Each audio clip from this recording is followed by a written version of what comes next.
So I'm sitting in the crib, minding my business. I'm getting a bunch of ads. Yo, go check out Joe Budden's podcast. They on there talking about y'all. They on it.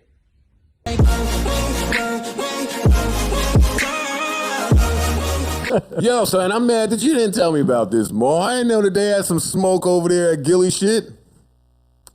Oh, with the dude that used to do the show before them? Look, that was on the show with them? Say his name. Yeah.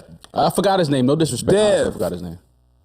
Yeah. Dev is his name. Say his name. Dev. That's not in this situation. That's not. Oh. That doesn't work in this All right, situation. fine. Yeah, why you didn't tell me about this little... And I only mention it here because it's important to talk about this shit here.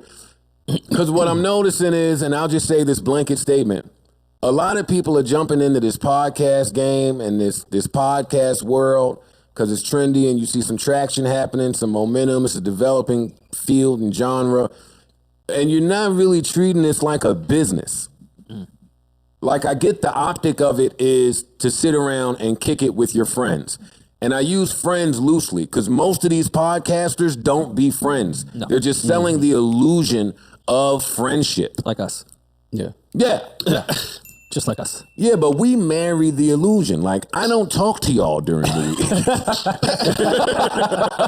week. Like, yo, this shit was working so great for us, we deaded the relationship. Yeah, no, we got rid of the friendship. Yeah, yeah. It's better that way. Yeah, Hey, and I really appreciate that you guys can come here and hit the on switch. Shows a lot about it. Oh, yeah, man. We're killing this shit. But so, all right. So, long story, a little less long. Gillie and Wallow hit podcast, $1 million worth of game.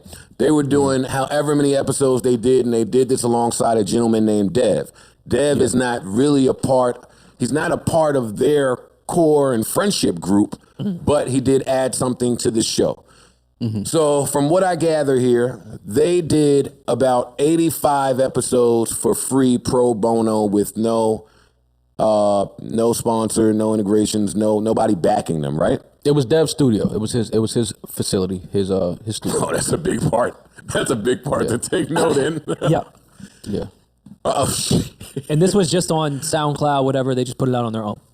Yeah. Yeah. So, so from what I gather, nobody made any money when nobody was making any money. Then when the Barstool deal came into play, Gillie offered a salary. You will get X amount of dollars for every episode moving forward. And Dev's position was, I've been here from the start. I do not want a salary. I want 15% of everything. So when this Barstool money came, Dev was asking for 15% of this Barstool money. To which Gillie said, man, if you don't get the fuck out of my face, no, I'm not giving you that. But I will do the right thing and raise your salary to this appropriate number. You have to specify whose point of view is this right now that you're speaking from? I'm just pulling what I gathered from both sides. Okay. Yeah, this is just what they're beefing over. You've heard both sides and that's what you took from it. Okay. Yeah. Damn, where was I at just now?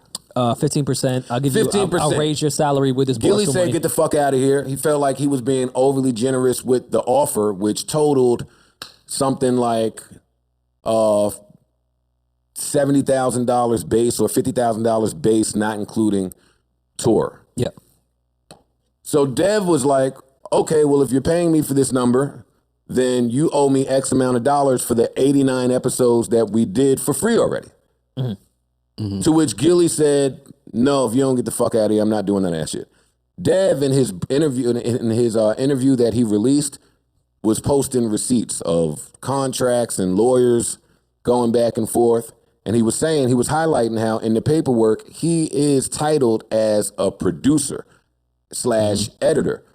So his role on the show is, he accused Gillie of downplaying his role on the show. To which Gillie responded with, nigga, you was a nobody before you got in the show. If you so popping, why you can't get nothing else popping? And no, you deaded yourself. I was asking for this amount of hours from you and you get paid more than anything else and you shitted on me. So no, now you can't come back. It's over. And he said that pretty aggressively, and he said that in a real Gillie way, if you know it. The Dev kid seemed to be real respectful. He didn't seem like he really wanted no smoke, but it did sound like he was unclear about the business. So before I ask you gentlemen where y'all fall on this, I just want to take this time to tell all podcasters out there, old, new, old, just have your understanding. I won't call it have your business together. Have your understanding in order. Have your people understanding in order. Well, you and your people should. Before business, you should Before have, it gets booming. I'll put it this way. Starting with that being Dev's studio. Again, I don't know much about this, so if I'm talking on my ass, my apologies to talk about somebody else's business. If it's Dev's studio and we get a bag and I have accumulated some costs in having you guys in my studio for this long, yeah, it would be nice if you gave me a little back pay to cover the expenses that we were all doing pro bono. I don't want to make money off of it. Let's just cover the expenses that we've had for 85 episodes because I've been coming out of pocket while you guys haven't. And I go on there and y'all talking a bunch of false shit. First, let's start off with you, Rory. Talking about, yeah, because if this is something that they all started together, nigga, we didn't start this together. I started giving out $1 million worth of game in 2012.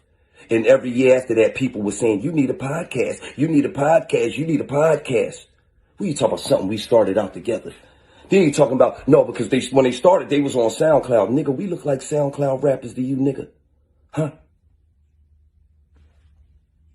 Yeah, because when they first started out, they wasn't getting no money. Nigga, who?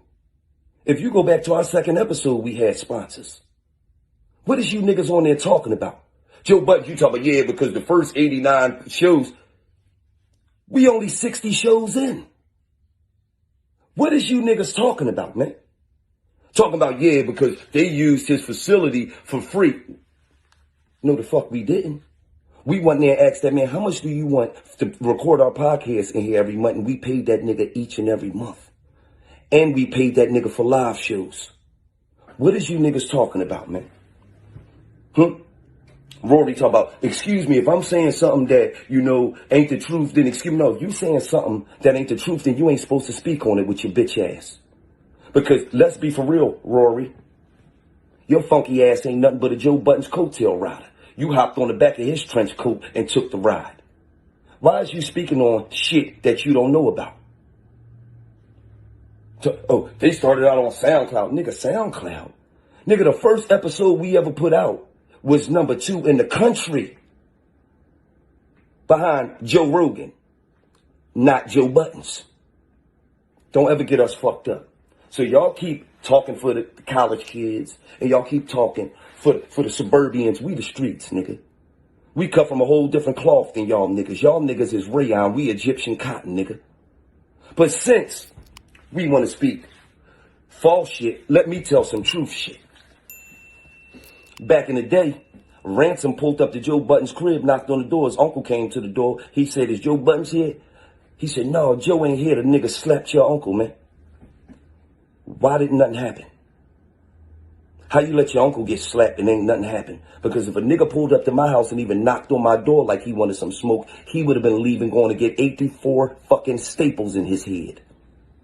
So, if we want to speak truth, Maul, you gave us a lot of game. We fuck with you. But you softer than baby shit. Why is you speaking on us, man? Why y'all niggas speaking on shit y'all don't know about? Huh? I'm confused. Why? Now I'm gonna tell y'all like this. Niggas that speak on shit that they don't know about, where I'm from, in Philadelphia, we call that hoe shit. So all 3 of y'all is some hoes out here. You hear me? The 3 of me hoes. Not goes, the 3 of me hoes. Y'all some fucking hoes out here, man. Stop speaking on business that you niggas don't have no fucking clue what y'all talking about. Alright? And Rory, keep your mouth shut with your funky ass. Alright? I'm gonna tell you one more time, you funky ass coat riding ass nigga. Mind your fucking business, man. Alright? Because I will catch you niggas in traffic and then what's gonna happen? You niggas gonna tap out like the WWE wrestling match. Alright? Why is y'all niggas talking about us on y'all podcast? You don't talk about other podcasts on our podcast. Must be dead Fred over that motherfucker, huh? It's dead Fred over that bitch, huh? Well, guess who ain't dead, Fred? Us, nigga. Guess who popping out here? Us, nigga. It's killing you niggas' souls, huh? It's hurting you niggas hard, ain't it? That we popping like this. We run the culture, nigga. Now, you niggas could never run the culture because the bottom ain't gonna never watch you niggas shit. Because you niggas don't represent the bottom. You niggas represent niggas that already made it. It's a difference. Don't no street niggas watch y'all. Don't no niggas that's struggling watch y'all. So keep entertaining your suburban crew and stick to that, all right? But do me a favor. Leave $1 million worth of game out you niggas' mouths, man. All right? Can you please do that? And Rory, do me a favor. Suck a dick. Right.